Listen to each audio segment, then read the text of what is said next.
Hello guys, मैं आपका अपना संजय कुमार और एक बार फिर आपके लिए लेके आए हैं मैट्रिक्स पार्ट 3। यहाँ पे 12th क्लास की क्लासेज जो अपनी चल रही थी नए बेसिक लेवल पे।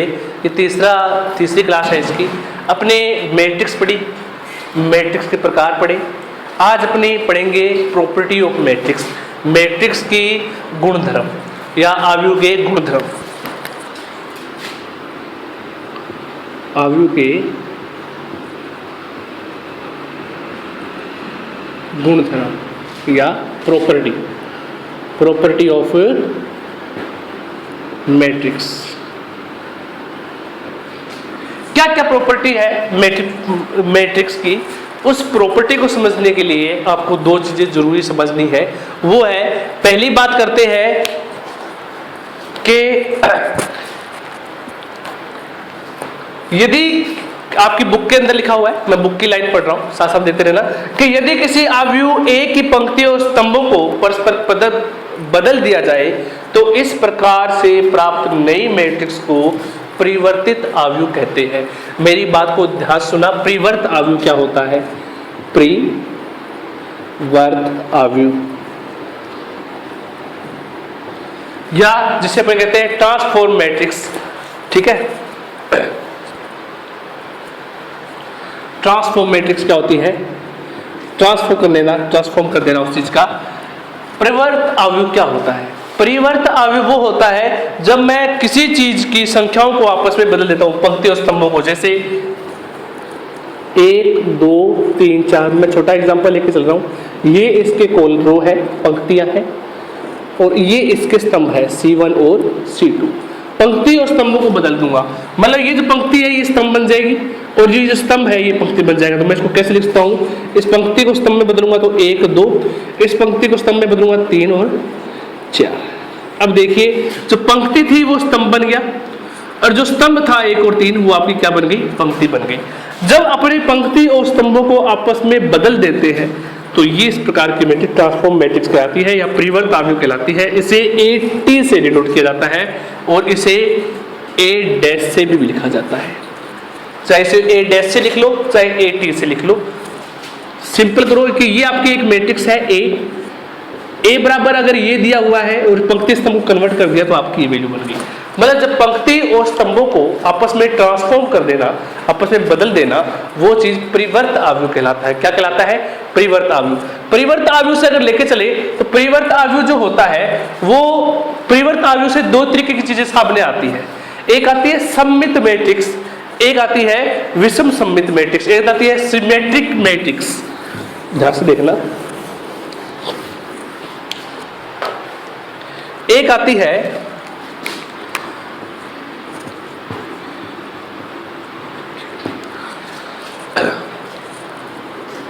सिमेट्रिक मैट्रिक्स, सिमेट्रिक्स मैट्रिक्स जिसे अपने हिंदी में क्या बोलते हैं? सममित आव्यूह। एक आता है, दूसरी चीज को अगर लेके चलूं सममित मैट्रिक्स के साथ, दूसरा आता है skew symmetric matrix. Skew symmetric matrix मतलब जिसे अपने कहते हैं विषम सममित आव्यूह। सिमेट्रिक की बात करूं तो वो सिमेट्रिक कहलाता है जिसके अंदर मैं पंक्ति और स्तंभों को या रो और कॉलम को परस्पर या उनको आपस में ट्रांसफॉर्म कर दूं, बदल दूं, तो उसमें कोई चेंज नहीं आता। एग्जांपल के तौर पे मेरे पास एक वैल्यू दे रखी है 6 7 7 6 6 7 7, यहाँ पे कुछ भी ले लो, 8 ले लो, 6 7 7 8, 6 7 7 8। ये 2 into 2 की एक मैट्रिक्स है। मैं इसके कॉलम को या मैं इसकी रो को कॉलम में और कॉलम को रो में कन्वर्ट कर रहा हूं। तो ये रो है, मैं इस रो को कॉलम में लिख दूं इस तरीके से 6 और 7। पहले ये पंक्ति में था, मैंने इसको ऐसे लिख दिया। इसी तरीके से ये क्या है? आपकी रो, और उसको कॉलम में लिख दूं, ये लो। क्या इसमें और इसमें कोई चेंज आया है? मैंने रो को कॉलम में कन्वर्ट कर दिया तो क्या इसमें और इसमें चेंज आया? बिल्कुल नहीं आया, सेम है। देखिए 6 7 7 8 मैंने कन्वर्ट करके लिख दिया, फिर भी कोई चेंज नहीं आया। इस तरीके की जो मैट्रिक्स होती है वो सममित मैट्रिक्स कहलाती है। कौन सी मैट्रिक्स कहलाती है? सममित मैट्रिक्स। विषम सममित मैट्रिक्स, विषम सममित मैट्रिक्स वो होती है जिसके अंदर जो ए होता है वो ए डैश जो होता है एटम वो माइनस ए के इक्वल होता है। मतलब एग्जाम्पल के तौर पे मैं लेके चलूं तो ये देखो 0 -5 5 और 7 मैंने आपको एक स्क्यू मैट्रिक्स दे रहा हूँ, स्क्यू सिमेट्री मैट्रिक्स दे रहा हूँ। इसके अंदर देखिए अब मैं इसके कॉलम को रो में कन्वर्ट कर रहा हूँ। कन्वर्ट करूंगा तो मेरे पास वैल्यू आ जाएगी 0 -5 5 और 7। क्या ये माइनस का सिंबल मेरा चेंज हो गया? पहले अलग था, अब मेरा अलग हो गया, माइनस का सिंबल चेंज हो गया ना। इस चीज को मैं बोलता हूं स्क्यू सिमेट्रिक मैट्रिक्स या विषम सममित मैट्रिक्स। दो तरीके की मैट्रिक्स होती है। अब इसके ऊपर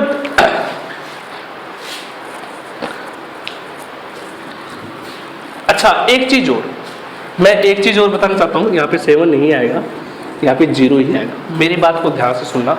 विषम सममित मैट्रिक्स जो होती है, विषम सममित मैट्रिक्स में माइनस तो हो गया, लेकिन विषम सममित मैट्रिक्स के अंदर जो विकिरण, जो डायगोनल के जो एलिमेंट होते हैं, अग्रणी एलिमेंट जो होते हैं वो हमेशा क्या होते हैं? हमेशा 0 होते हैं। हमेशा क्या होते हैं? 0 होते हैं। मैं आगे लेके चलता हूँ इस चीज को। दो तरीके की मैट्रिक्स थी, दोनों में मैंने आपको बता दी, एक सममित एक विषम सममित। ये प्रॉपर्टी के अंदर आती है इसकी। थ्योरम है, पहली थ्योरम क्या कहती है? थ्योरम को ध्यान से सुनना। थ्योरम फर्स्ट,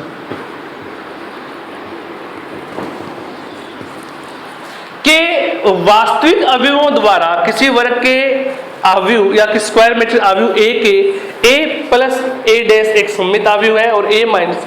सिंपल सी बात, उसने बोला कि अगर ए प्लस के साथ अगर मैं उसका ट्रांसफॉर्म जोड़ दूं, है ना, मतलब कोई ए एलिमेंट है, जैसे एग्जांपल के तौर पे मैंने लिया 2 0 या 2 3 3 5, मैं इसको, ये है ए है, इसको मैं ट्रांसफॉर्म करके लिख रहा हूँ।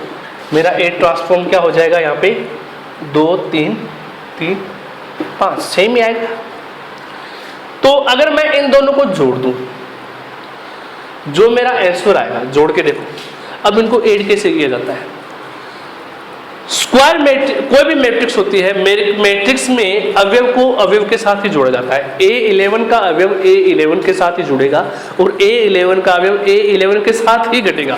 2 को किसके साथ जोड़ूंगा? सर 2 के साथ जोड़ूंगा, कितना हो गया? 4। 3 को किसके साथ ऐड करूंगा? 3 के साथ करूंगा, कितना हो गया? 6। 3 को 3 के साथ ऐड किया, कितना हो गया? 6। 5 को 5 के साथ ऐड किया, कितना हो गया? 10।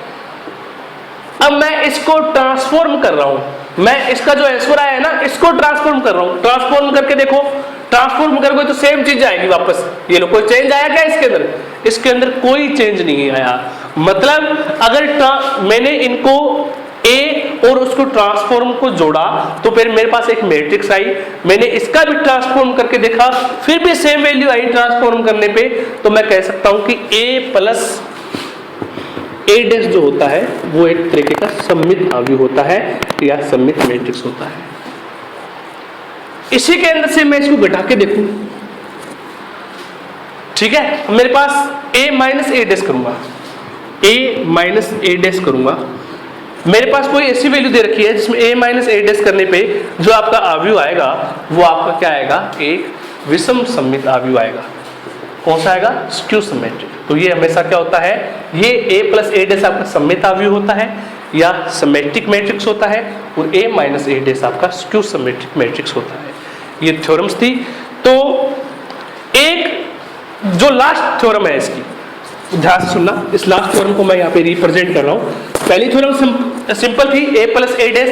आपको इतना याद रखना है, a प्लस ए डैश क्या होता है? a प्लस ए डैश का सर ये सममित या सिमेट्रिक, और a माइनस ए डैश तो सर ये विषम सममित, स्क्यू सममित, skew symmetric, symmetric skew symmetric, मतलब सममित विषम सममित। ये दो चीजें याद रखनी है। ये थ्योरम फर्स्ट। थ्योरम सेकंड क्या कहती है? इसी से रिलेटेड है। थ्योरम सेकंड क्या कहती है कि अगर मैं इनको योगफल के रूप में लिखना चाहूं, किसके, अगर मैं वर्ग को एक सममित और आव्यूह का योगफल, इसको क्या है, sum of matrix, sum of matrix के रूप में लिखूं तो कैसे लिखूंगा, सम ऑफ मैट्रिक्स मतलब आव्यूह का योगफल, सम ऑफ मैट्रिक्स। तो इसको कैसे लिखूंगा, पहले तो 1/2 a प्लस a डैश सममित को जोड़ दूंगा, इसका हाफ कर दूंगा, प्लस विषम सममित का हाफ कर दूंगा। इस तरीके से ये फार्मूला है। ये आपका एक या दो सवाल आएंगे लास्ट के अंदर, ये फार्मूला याद रखना है। सम ऑफ मैट्रिक्स के रूप में कैसे लिखा जाता है कि सममित मैट्रिक्स का हाफ और विषम सममित मैट्रिक्स का हाफ, और दोनों को जोड़ देते हैं तो वो आपका थ्योरम नंबर सेकंड हो गई। ये आपको सम ऑफ मैट्रिक्स के रूप में लिखा जाता है। तो गाइज ये आपकी थी इनकी प्रॉपर्टी। कल से अपने यहाँ पे एग्जाम्पल स्टार्ट करेंगे कि क्वेश्चन स्टार्ट कर देंगे, कौन कौन से क्वेश्चन आएंगे, बिल्कुल सिंपल है, जोड़ना घटाना जो चीज़ें आएंगी अपने कल यहाँ से स्टार्ट करेंगे। तो जिसको ये प्रॉपर्टी समझ आई हो वो लाइक कीजिएगा, शेयर कीजिएगा और सब्सक्राइब करना मत भूलिएगा। और जो चीज़ें नहीं समझ में आई है वो आप मुझे कमेंट बॉक्स में नीचे लिख सकते हैं, सर आप मुझे एक बार बता दीजिए, तो मैं दोबारा रिपीट भी कर दूंगा। और अच्छे से घर पे बैठे रहें, स्वस्थ रहें, घर के बाहर ना निकलें, लॉकडाउन की अच्छी तरह पालना करें और मेहनत करें। घर पे बैठ के अभी से तैयारी स्टार्ट करें 12th क्लास की, जो आपको क्लासेस दे रहा हूँ उसको अच्छे तरीके से उसकी तैयारी करें। Thank you so much.